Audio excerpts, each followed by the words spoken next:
Good morning to you. Controversy in the classroom. While some schools consider banning Halloween altogether, these disrespectful displays are causing uproar across the country. One school displaying the president's name on a tombstone, while the other stuffed a scarecrow with his face on it. So the question is, where do we draw the line?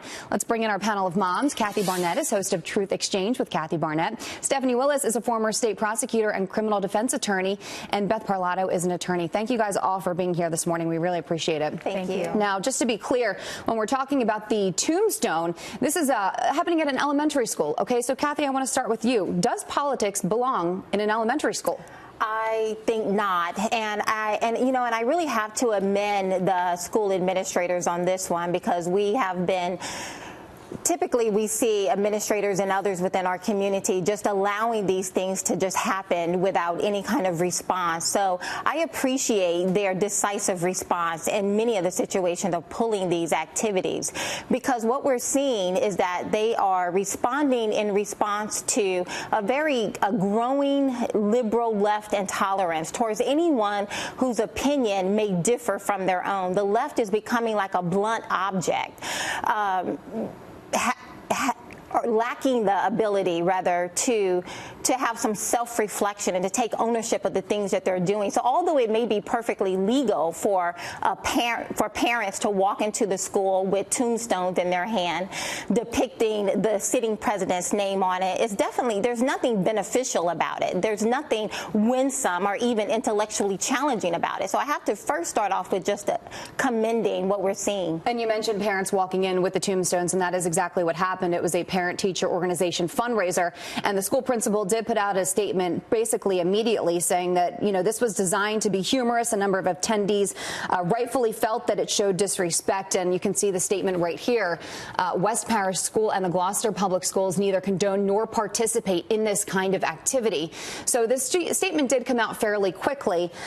You know, Stephanie, I want to go to you, though. What type of example does this set if a school is allowing, and I'm not saying that they were, but if any school would allow this in their classroom? Right. We have to understand that our children, this day and age, have always been receptive to everything that's around them. And so I think that it was extremely inappropriate for this to happen.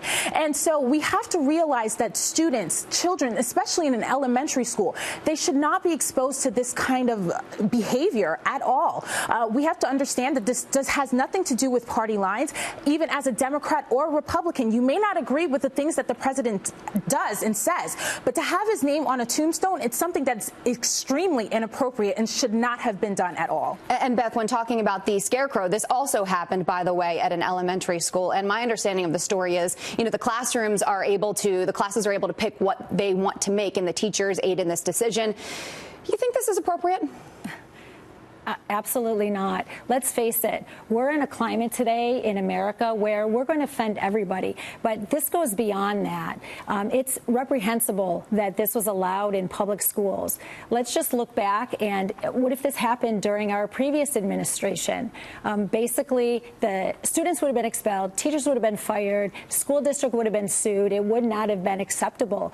What's going on is we're teaching children disrespect. As a mom, as a family law attorney, this is very alarming to me. How are we going to teach our children to respect authority when they're taught that the office of the president doesn't need to be respected? Kids are impressionable. Their minds are like sponges. We need to be able to show them that this is something that needs to be respected, that the office of the president needs to be respected. And we really, and I agree with everybody else here, that it goes across party lines. It just is not acceptable. I think we need to remember that respectful children will be brought up to become responsible adults. And, you know, some people don't want Halloween altogether anymore. So now you're seeing these issues all over the place in schools and in magazines, because this is one of the latest things. Cosmo magazine says white kids should not dress up as Moana, who's the Disney character, for Halloween because it's racist. I mean, this just seems, I don't know. When I read this story this morning, Kathy, I thought this is ridiculous. When I was growing up, Halloween was just something fun that you were able to dress up as what you wanted to dress up as.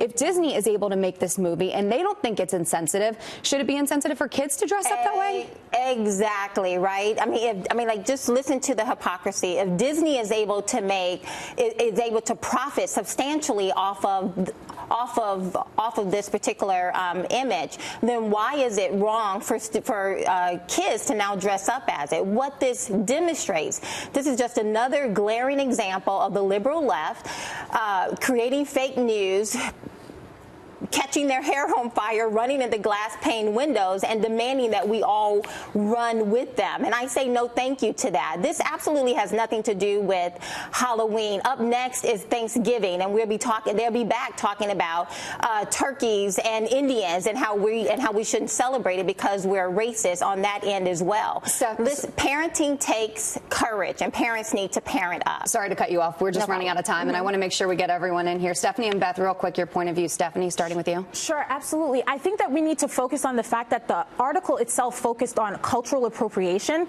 And although that is an issue here that we have in the United States and worldwide, I think we also need to understand that the real problem was with Maui, the costume of Maui, and the color of the tone. While I thought that was inappropriate, I do think that all children should be able to dress as anything that they would like to dress for Halloween.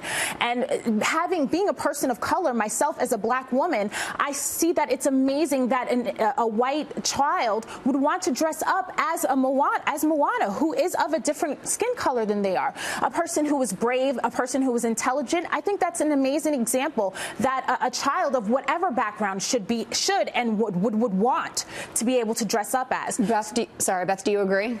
I do. I absolutely agree with her. I think it's utterly ridiculous that now the left is basically saying that you only can dress up as a character that's within your own race or your ethnicity. I have daughters who are now 22 and 19. Going back 15 years ago when they were little, my one daughter, she couldn't wait to be Lilo of Lilo and Stitch, the Hawaiian little girl. I had another daughter who dressed up as Pocahontas, and there was no cry, there was no, cultural outrage here, and everybody's policing what we're wearing for Halloween.